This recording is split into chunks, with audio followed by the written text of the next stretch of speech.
15 September মঙ্গলবার রাত 8টায় খালেদ মহিউদ্দিন আছে এডিএসপিকে জানিয়ে দিচ্ছি শিরোনাম। এবার ঈদের দৈনিক 2.5 লাখ যাত্রী পরিবহন করবে রেল, বলছেন রেলমন্ত্রী। আগাম টিকিট কিনতে কমলাপুরে চিরাচরিত ভিড়। স্বাস্থ্য পরীক্ষার জন্য যুক্তরাজ্য যাচ্ছেন বিএনপি চেয়ারপারসন বেগম খালেদা জিয়া। ঈদ করে ফিরবেন জানিয়েছেন দলের নেতারা। দুই দেশের ব্যবসায়ী পর্যায়ে সমঝোতার ঈদের আগেই আসবে পর্যাপ্ত সংখ্যক ভারতীয় গরু, বাজারে সংকট হবে না বলছেন ব্যাপারীরা।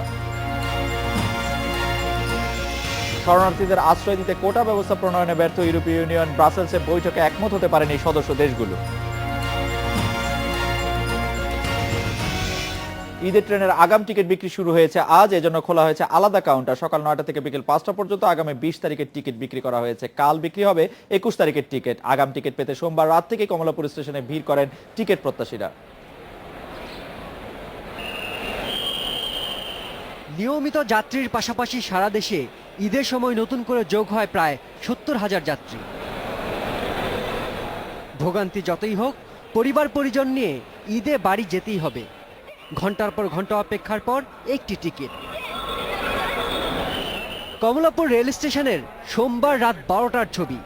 কাউন্টার খুলবে সকাল 9টায়। দীর্ঘ সময় থাকতে হবে লাইনে। এদেরই কেউ কেউ গোল করবেন, কেউ আবার ছক্কা মারবেন, কেউ আউট হয়ে যাবেন। খেলতে তো দেখলাম, ক্রিকেটে তো 6 মারলেন, উইকেটও পড়লো। টিকিট কি পাবেন? টিকিট এটা তো ভাগ্যের ব্যাপার, তাও কনফিউজ। যদি পাই তাহলে তো এটা সোনার হরিণ। বিশৃঙ্খলা এড়াতে নিজেরাই সিরিয়াল করে নিচ্ছেন। আব্দুল জলিল মিয়া লাইনে সবার সামনে, সিরিয়াল নাম্বার 1। স্টেশনে এসেছেন সোমবার রাত 9টায়। প্রথম যারা আসে তারাই সিরিয়ালগুলো করে এই জন্যই আমরা করি, যাতে গোলমাল না হয়। ও বলবে যে আমি আগে দাঁড়াবো, এরকম করবে। এই কারণ জন্য আমরা সিরিয়াল করে রাখছি এবং সিরিয়ালে সবার বসাই দেওয়া হয়েছে। ভোর 6টা, টিকেটের লাইন ক্রমাগত দীর্ঘ হচ্ছে। যারা আমাদের সিরিয়াল দিচ্ছে, তো তারা কোনোভাবে টাকা বা অন্য কিছু বিষয়ে কোনো কিছু করেনি, তারা নিজের থেকেই করছে। মহিলা যাত্রীদের জন্য আলাদা লাইন। এবছর 20টি কাউন্টারে আগাম টিকিট বিক্রি হচ্ছে। টিকিটের চাহিদার কথা মাথায় রেখে নামানো হচ্ছে 5 জোড়া বিশেষ ট্রেন। 20 সেপ্টেম্বর পর্যন্ত চলবে ট্রেনের আগাম টিকিট বিক্রি। শিমুল বাশার, ইন্ডিপেন্ডেন্ট নিউজ, ঢাকা। এর আগে যাত্রা নির্বিঘ্ন করতে 138টি নতুন কোচ যুক্ত হচ্ছে বলে জানিয়েছেন রেলমন্ত্রী মুজিবুল হক। এ নিয়ে 1024টি কোচে দিনে 2.5 লাখ যাত্রী পরিবহনের প্রস্তুতি নিয়েছে রেলওয়ে। বাড়ানো হয়েছে ইঞ্জিনের সংখ্যাও, 199টির সঙ্গে বহরে যোগ হচ্ছে আরও 25টি ইঞ্জিন। সকালে কমলাপুর রেল স্টেশন ঘুরে দেখে রেলমন্ত্রী আরও জানান, এবার ঈদের 7 জোড়া বিশেষ ট্রেন চলাচল করবে। টিকিট কালোবাজারিতে কর্মকর্তা কর্মচারী জড়িত থাকার প্রমাণ পেলে কড়া ব্যবস্থা নেওয়া হবে বলেও হুঁশিয়ার করেন মন্ত্রী। যাত্রীদের ভোগান্তি যাতে কারো দায়িত্ব পালনে অবহেলার কারণে কোনো ট্রেন যদি বিলম্ব ঘটে, শিডিউল বিপর্য ঘটে, তাহলে আপনারা দায়ী থাকবেন। আপনারা হাজার হাজার যাত্রী ঈদ উপলক্ষে যদি কষ্ট পায়, তাহলে আমরা যারা দায়িত্বে আছি আমাদেরকে কৈফিয়ত দিতে হবে। অন্তত কারো কাছে নাও, আল্লাহর কাছেও আমরা দায়ী থাকবো। গত 3 বছর ধরে প্রতি বছর ঈদের আগে যাত্রী পরিবহনের বিশেষ ব্যবস্থা নিয়ে আসছে রেল মন্ত্রণালয়, কিন্তু যাত্রী চাপ সামলানোর ক্ষেত্রে এই আয়োজন প্রতিবারই অপ্রতুল থেকে যায়। রেলপথে প্রতি ঈদের আগের ও পরের 5 দিন প্রতিদিন 2.5 লাখ যাত্রী পরিবহনের ব্যবস্থা রাখা হয় বলে জানিয়েছে রেলওয়ে। এবার কোরবানির ঈদে রেলের বহরে অতিরিক্ত 138টি কোচ যুক্ত করা হচ্ছে। রোজার ঈদে এই সংখ্যা ছিল 169। চিত্র অনেকটা একই ছিল। এছাড়া গত 3 বছর ধরে ঈদে যাত্রী চাপ সামাল দিতে দিনে 18,000 অগ্রিম টিকিট বিক্রি করে আসছে রেলওয়ে।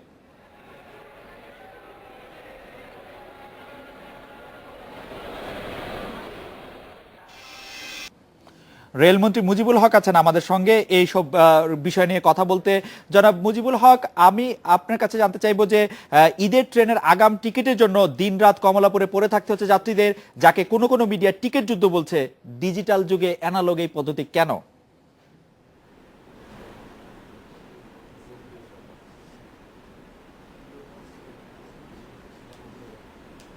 জনাব মুজিবুল হক। জনাব মুজিবুল হক, ঈদের ট্রেনের আগাম টিকিটের জন্য দিনরাত কমলাপুরে পড়ে থাকতে হচ্ছে যাত্রীদের। কোন কোন মিডিয়াকে টিকিট যুদ্ধ বলছে। ডিজিটাল যুগে অ্যানালগ এই পদ্ধতি বা এই পরিস্থিতি এড়ানো যাচ্ছে না কেন?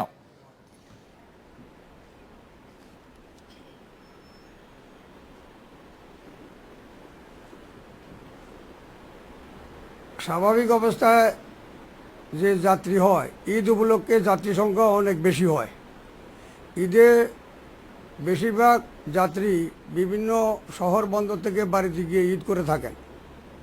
যাত্রীরা অন্যান্য পরিবহন থেকে ট্রেনে যাতায়াত করে বেশি পছন্দ করেন বিধায় ট্রেনে যাত্রী সংখ্যা বেশি হয়। আমাদের বিদ্যমান যে টিকিট বিক্রির সিস্টেম আছে, এই সিস্টেমে আমরা শতকরা ৬৫% টিকিট আমরা কাউন্টারে বিক্রি করে থাকি।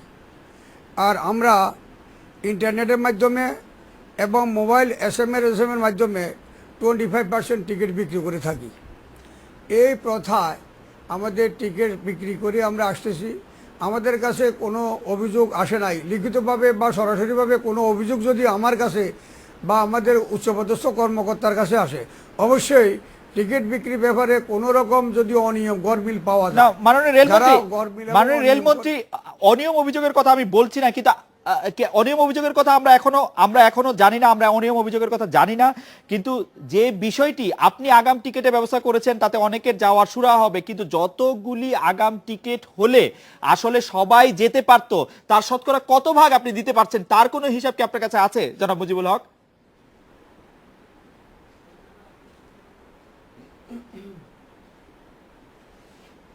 না, আমি আগে বলেছি ঈদে আমাদের যাত্রী সংখ্যা বেশি হয় এবং যাত্রীগণ অন্যান্য পরিবহন থেকে ট্রেনে ভ্রমণ করতে বেশি পছন্দ করেন বিধায় অনেক যাত্রী হয়। আমাদের যা ক্যাপাসিটি আছে, স্বাভাবিক অবস্থায় প্রতিদিন সারা বাংলাদেশে আমরা 1,80,000 বা 1,90,000 যাত্রী আনা নেওয়া করার অর্থাৎ পরিবহন করার আমাদের ক্ষমতা আছে।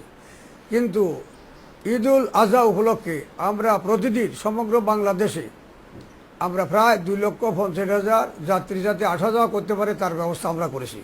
তারপরেও আমাদের চাহিদা আরও বেশি, কারণ আমাদের সীমিত সম্পদ দিয়ে আমরা ম্যাক্সিমাম সেবা দেওয়ার জন্য চেষ্টা করে যাচ্ছি। আমাদের বিদ্যমান 886টি কোচ আছে। আমরা ঈদ উপলক্ষে আরও 138টি কোচ আমাদের কারখানায় আমরা সংস্কার মেরামত করে আমাদের 886টির সাথে আরো 138টি যোগ করে মোট হয়েছে 1024টি কোচ আমাদের বহরে যোগ করে আমরা যাত্রীদেরকে সেবা দেওয়া যাচ্ছি। আমাদের বিদ্যমান ইঞ্জিনের সংখ্যা 199। আমরা ঈদ উপলক্ষে আরো 25টি ইঞ্জিন কারখানায় মেরামত করে বিদ্যমান 199টির সাথে যোগ করে 224টি ইঞ্জিন আমরা বহরে যোগ করেছি। আমাদের লক্ষ্য অতিরিক্ত স্পেশাল ট্রেনের ব্যবস্থা করে আমাদের যে উৎসবরা বীর অতিরিক্ত যাত্রী তাদেরকে সেবা দেওয়াই আমাদের লক্ষ্য। জনাব মুজিবুল হক, আমরা দেখতে পাচ্ছি যে পূর্বাঞ্চল রেলের সময় এখনই কিছুটা এলোমেলো হয়ে গেছে। ঈদ যাত্রায় এই শৃঙ্খলা রক্ষা বা ধরে রাখা কি সম্ভব হবে, নাকি অনেকখানি শিডিউল বিপর্যয় বা টাইমের ক্ষেত্রে আমরা অনেকখানি লেপস দেখব? আপনি কি মনে করছেন? আপনি আজকে নিজে গিয়েছিলেন, অনেক কিছু আপনি নিজে তদারক করছেন, আপনার কাছে কি মনে হয় ঈদের সময় কি আমরা টাইম টেবিলটা ধরে রাখতে পারবো?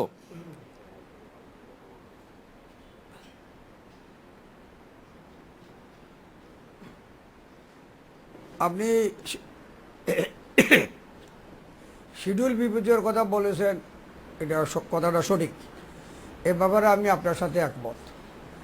কিছু কারণ আছে যেগুলি বিভিন্ন কারণ আমরা ডিটেক্ট করেছি। এ কারণগুলি আমাদের হাতে এসেছে, কী কারণে বিলম্ব হচ্ছে, কী কারণে শিডিউল বিঘ্ন করছে। আমি কর্মকর্তাদেরকে নিয়ে আজকে বসেছি। আমাদের উচ্চপদস্থ সচিব, ডিজি, এডিজি, ডিআরএম, ডিজি এবং আরএম সবাইকে নিয়ে আমরা বৈঠক করেছি। তাদেরকে নির্দেশ দিয়েছি যারা যে দায়িত্বে আছেন দায়িত্ব পালনে যাতে কেউ অবহেলা না করে। তারা সমগ্র আমাদের যে অফিসিয়াল যারা আছেন, দায়িত্বপ্রাপ্ত যে সমস্ত কর্মকর্তারা আছেন, তারা আজকে আমাকে কথা দিয়েছেন আগামী 2 দিনের মাঝে, এখন যে সামান্য শিডিউল বিঘ্ন করছে, আগামী 2 দিনের মাঝে এই শিডিউল বিঘ্ন থেকে আমরা রেহাই পাবো এবং আশা করি 2 দিন পর আমাদের ট্রেনে আর কোনো বিঘ্ন ঘটবে না, শিডিউল বিঘ্ন ঘটবে না, নিয়মিতভাবে যথাসময়ে ট্রেন গন্তব্যস্থলে যাবে, আবার যথাসময়ে গন্তব্যস্থল থেকে ট্রেন ফিরে আসবে। এই ব্যবস্থা আমরা নিয়েছি। আগামী 2 দিন পরে দেখবেন জি যে আমাদের ধন্যবাদ মাননীয় ইনশাআল্লাহ মাননীয় রেলমন্ত্রী, আপনাকে ধন্যবাদ। আমি সর্বশেষ আপনার কাছে যেটি জানতে চাইবো যে আপনি নিশ্চয়ই জানেন যে কয়েক মাস আগে একটি পত্রিকা যুগান্তর, দৈনিক যুগান্তর, তারা একটি প্রতিবেদন করেছিল। সেখানে বলা হয়েছিল যে মে মাসে সম্পন্ন হওয়া 1441 জন খালাসি নিয়োগে ব্যাপক অনিয়ম ও দুর্নীতির অভিযোগ পাওয়া গেছে। এতে 30 কোটি টাকার লেনদেন হয়েছে বলে অভিযোগ সংশ্লিষ্টদের। আপনি সেই অভিযোগ সম্পর্কে খতিয়ে দেখেছেন কিনা, আপনার কাছে কোনো রিপোর্ট এসেছে কিনা, সেটি আর আপনি পরীক্ষা করে দেখার সুযোগ পেয়েছেন কিনা, জনাব মুজিবুল হক?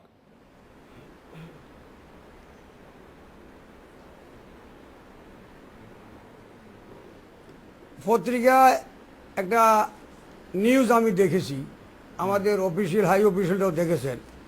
আপনাকে এ ব্যাপারে আমি ব্যাখ্যা দিতে চাই যে আমরা লোক নেব আমাদের এবার 1441 জন 1441 জন, জি 1441 জন আমরা খালাসি নিয়োগ দেবো, বিজ্ঞপ্তি দিয়েছি। আবেদন পড়েছে প্রায় 40,000। 1441 জনকে আমরা নিয়োগ দেবো, এর বাইরে দেওয়ার কোনো সুযোগ নাই। আমরা অনুমতি পেয়েছি 1441 জনকে নিয়োগ দেওয়া, কিন্তু এই পদে আবেদন পড়েছে 40,000। 40,000 পদে 1441 জনকে দেওয়ার পর অনেকে বিক্ষুব্ধ হতে পারেন, চাকরি না পেয়ে অনেকে বিভিন্ন পত্র পত্রিকা নিউজ দিতে পারেন, এতে তাদের ব্যাপার।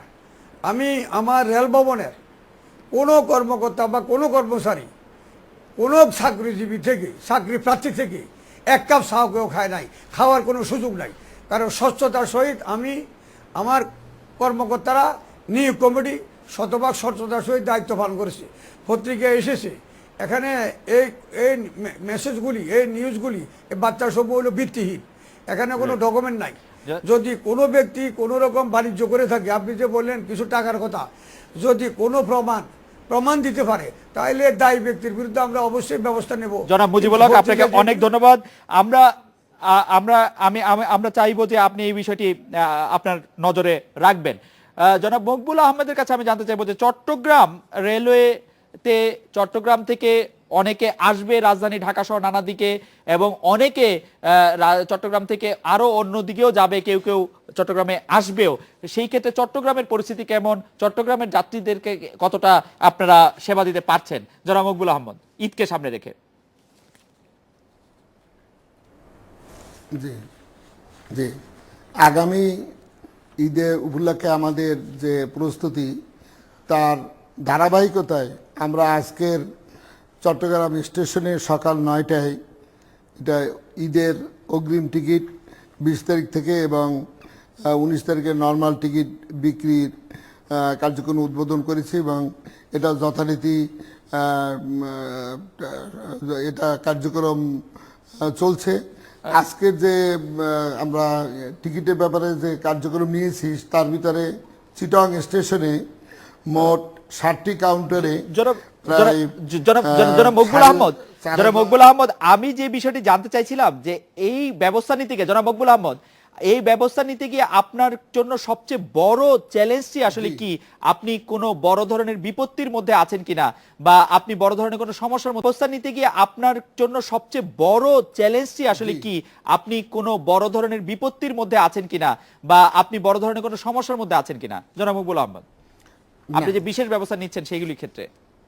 না, টিকিট বিক্রির ক্ষেত্রে, জি টিকিট বিক্রির ক্ষেত্রে আমাদের কোনো আমরা সমস্যার মধ্যে আমরা আজকের পড়ি নেই, কারণ আমাদের টিকিট বিক্রির ক্ষেত্রে যে নিয়ম নীতি অনুসরণ করা দরকার সেটা আমরা সুষ্ঠুভাবে পালন করেছি, এবং আইন শৃঙ্খলা বাহিনী আমাদের সাথে ছিলেন এবং স্টেশনের তারা ডিউটি দিয়েছেন। কোথাও কোনো ঘটনা ঘটে নাই, এবং যাত্রীরা তারা সারিবদ্ধভাবে প্রতিটা কাউন্টারে দাঁড়িয়ে তারা শৃঙ্খলার সাথে তারা টিকিট নিয়েছেন। এবং আপনাকে অনেক ধন্যবাদ। এই মুহূর্তে কমলাপুর রেল স্টেশনে আছেন আমাদের সহকর্মী আব্দুল্লাহ মামুন।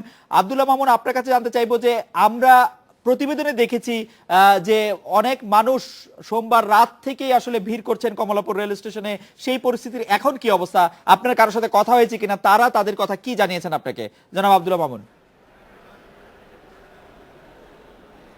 হ্যাঁ, আজকে বিকেল 4টা থেকে কিন্তু এই কমলাপুর রেল স্টেশনে কিন্তু বিভিন্ন জায়গায় ঢাকা, দিনাজপুর, ঢাকা, রাজশাহী সহ বিভিন্ন জায়গার কিন্তু মানুষ এখানে এসেছেন। তারা লাইন ধরে, অর্থাৎ কাগজে নাম লিখে তারা সিরিয়াল করে কিন্তু বিভিন্ন জায়গায় যাবেন, সেখানে কিন্তু তারা লাইন ধরে বসে আছেন।